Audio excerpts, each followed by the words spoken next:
গৌতম আদানি আপনি জানেন যে আবারও সংবাদের শিরোনাম হয়েছেন এবং এবার নিউ ইয়র্কের কোর্ট থেকে তার বিরুদ্ধে গ্রেপ্তারি পরোয়ানা জারি হয়েছে।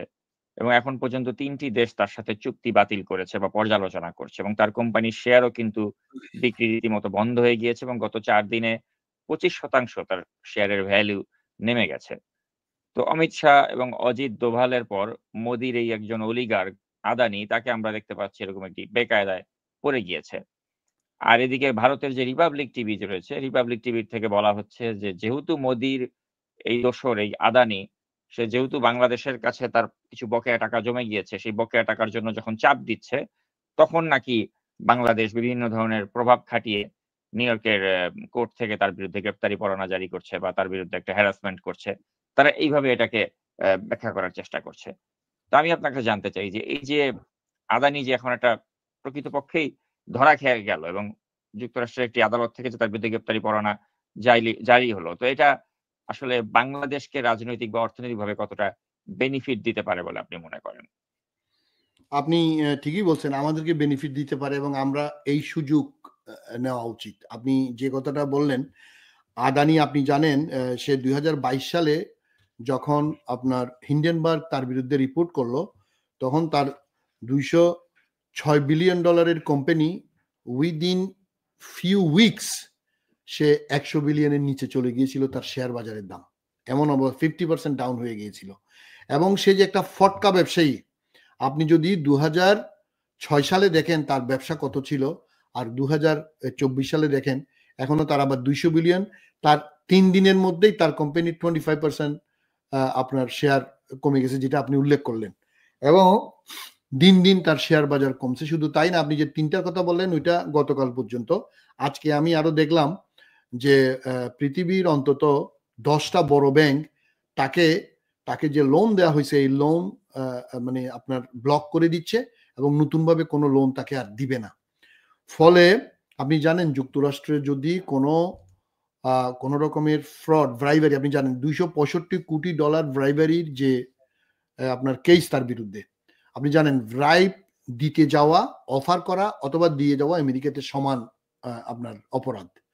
এখন আপনি জানেন সেটা রিনিউয়েবল এনার্জি নিয়ে তার বিরুদ্ধে এই অভিযোগ যুক্তরাষ্ট্রের আপনার প্রসিকিউটররা আনছে।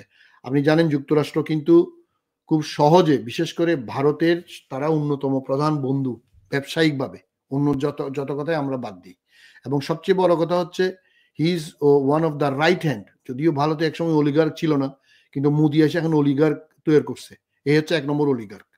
যদিও রিলায়েন্স আগে থেকেই বড় ব্যবসায়ী, কিন্তু এ কোনোদিন এত বড় ব্যবসায়ী ছিল না, তাকে অলিগার্ক বানানো হয়েছে। এবং যুক্তরাষ্ট্রের আদালত তার বিরুদ্ধে এটা করা মানে হচ্ছে সে ভয়ানক রকম অনিয়ম করছে। কারণ একে তো হচ্ছে তারা অনেক কিছু চেপে যায় এবং সেটা আপনি জানেন যুক্তরাষ্ট্রে মামলা কখন হয়, যখন আপনি কোনো একটা জিনিস ডিফাই করেন, চ্যালেঞ্জ করেন। আমি যতটুকু জানতে পারছি তাকে এটা অফার করা হয়েছে যে তুমি $265 মিলিয়ন তোমার বিরুদ্ধে অভিযোগ আছে, তুমি যদি এটা চ্যালেঞ্জ করো আমরা আদালতে যাবো। তুমি যদি চ্যালেঞ্জ না করে মেনে নাও এবং কম্পেনসেশন দাও এবং সরি বলো, তাইলে আমরা তোমাকে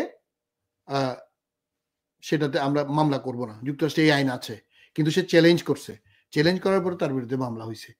এখন আমি মনে করি এই যে সে যেই দিন ট্রাম্পকে আপনার অভিনন্দন জানাইছে আদানি, তার 3 দিন পরে আপনার নিউ ইয়র্কের সাউথ ডিস্ট্রিক্ট আদালতে যখন তার বিরুদ্ধে ইনডাইটমেন্ট হইল, সে এবং সে সহ তার শীর্ষস্থানীয় 5 জন কর্মকর্তার বিরুদ্ধে এখানে প্রমাণ সহ অভিযোগ দায়ের করে ইনডাইটমেন্ট হয়েছে। মানে প্রাথমিকভাবে ইট ইজ প্রুভড যে সে আপনার অভিযুক্ত এবং তাকে আদালতে হাজির করার নির্দেশ দেওয়া হয়েছে।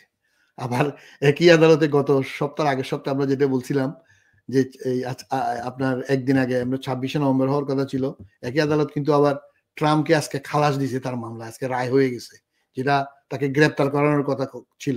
তো ফলে ট্রাম্প একটু খুশি হয়েছে, আবার আদানির ব্যাপারে সে বলেছে তাহলে আদানিকে ধরো, অর্থাৎ তাকে রিলিফ দিছে, আদানিকে ধরছে।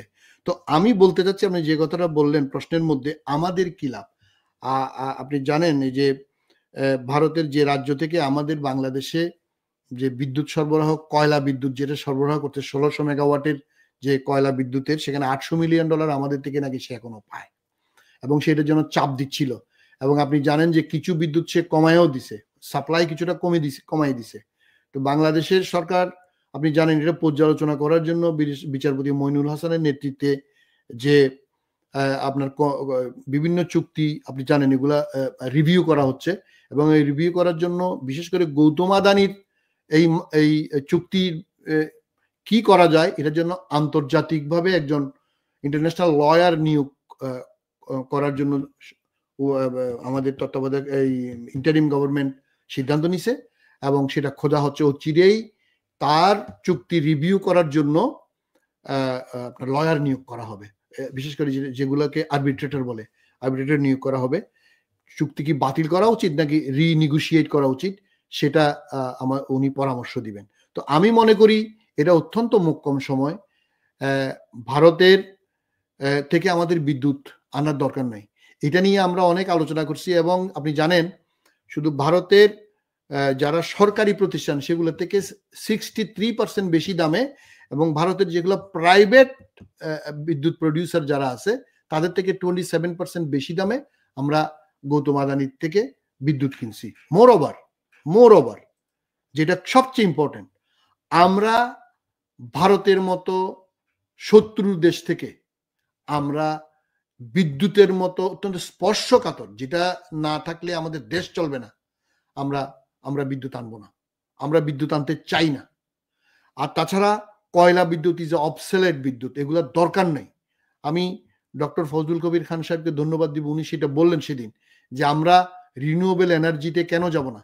রিনিউয়েবল এনার্জি নিয়ে আমাদের অনেক আমার নিউ ইয়র্কের থেকে আমাদের কিছু এক্সপার্ট, স্পেশালি আলী ডোনার নামে আমাদের একজন অনেক কিছু আমাকে পাঠিয়েছেন, যেটা আমরা একদিন আলাপ করব। আর তাছাড়া আমরা একদিন ডিসকাসও করছিলাম, স্ট্যানফোর্ড ইউনিভার্সিটির মার্ক জ্যাকবসন, বিখ্যাত আপনার এনভায়রনমেন্ট সায়েন্টিস্ট, উনি সারা বিশ্বের জন্য যে রিনিউয়েবল এনার্জি ইনক্লুডিং বাংলাদেশ, যে এনার্জি কিভাবে প্রডিউস করা হবে রিনিউয়েবল এনার্জি, সেটার উনি বিশাল মডেল তৈরি করছে, যেটা পৃথিবীর কয়েক ডজন দেশ ইনক্লুডিং ইউনাইটেড স্টেটস ফলো করতেছে।